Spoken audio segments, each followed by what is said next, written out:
नमस्कार दोस्तों। भारत का रक्षा बजट इस साल 6,81,000 करोड़ रखा गया है, जो पिछले साल की तुलना में 9.5% ज्यादा है।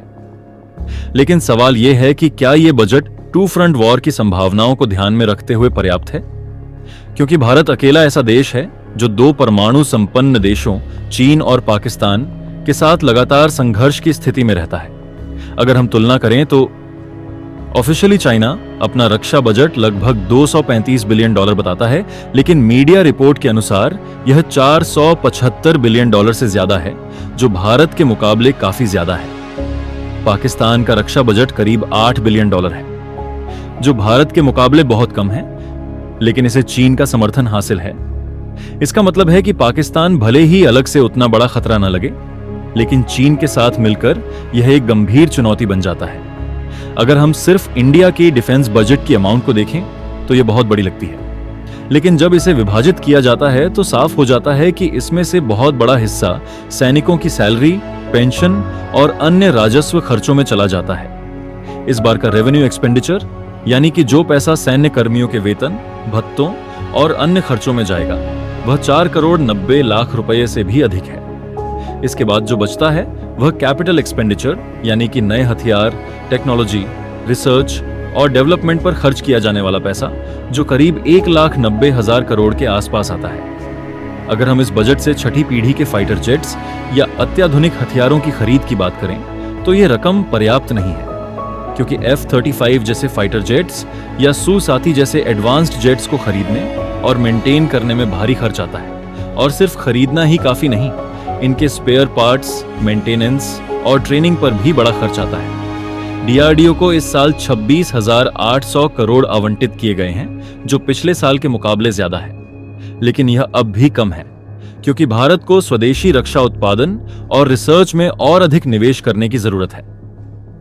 रूस, अमेरिका और चीन अपने रक्षा बजट का बड़ा हिस्सा रिसर्च और इनोवेशन में खर्च करते हैं, जिससे वे आत्मनिर्भर बन चुके हैं।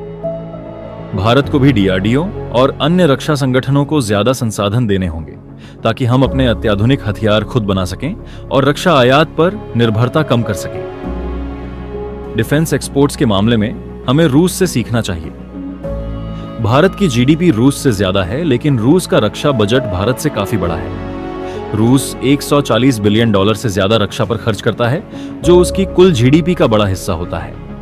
रूस अपनी ही टेक्नोलॉजी विकसित करता है, अपने ही हथियार बनाता है और दुनिया में बड़े पैमाने पर रक्षा निर्यात करता है। भारत को भी यही रणनीति अपनानी होगी। हमें अपने मेक इन इंडिया डिफेंस कार्यक्रम को मजबूत करना होगा, ताकि हम आयात पर निर्भरता कम कर सकें और अपने रक्षा निर्यात को बढ़ा सकें। चीन ने भी यही किया है। उन्होंने छठी पीढ़ी का फाइटर जेट विकसित करना शुरू कर दिया है और अपने सैन्य उपकरणों में आत्मनिर्भर हो चुका है। भारत सरकार ने सेना में अग्निवीर योजना लागू की है, जिसका उद्देश्य है कि युवा सैनिकों की भर्ती 4 साल के लिए हो और फिर उनमें से कुछ को स्थायी किया जाए।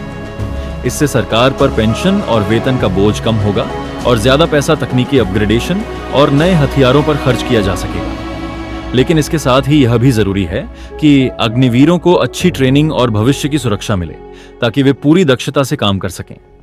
अगर अमेरिका के 868 बिलियन डॉलर के रक्षा बजट को देखें तो यह भारत से 10 गुना ज्यादा है। लेकिन अमेरिका की सबसे बड़ी ताकत सिर्फ उसका बजट नहीं, बल्कि हाई परचेसिंग पावर पैरिटी है। अमेरिका अपने रक्षा बजट का बड़ा हिस्सा रिसर्च, नई टेक्नोलॉजी और युद्ध की तैयारी में लगाता है, जबकि भारत का अधिकतर पैसा सैलरी और पेंशन में चला जाता है। अब सवाल यह है कि क्या भारत को रक्षा बजट बढ़ाने की जरूरत है? बिल्कुल, लेकिन सिर्फ बजट बढ़ाने से समस्या हल नहीं होगी। हमें अपनी रक्षा रणनीति बदलनी होगी। मेक इन इंडिया को बढ़ावा देना होगा, ताकि हम चीन की तरह अपने खुद के हथियार बना सकें। रक्षा निर्यात को बढ़ाना होगा, जिससे हमारी सैन्य ताकत भी बढ़े और आर्थिक लाभ भी मिले। टेक्नोलॉजी पर ज्यादा निवेश करना होगा, जिससे हम आत्मनिर्भर बन सकें और महंगे विदेशी हथियारों पर निर्भरता कम कर सकें।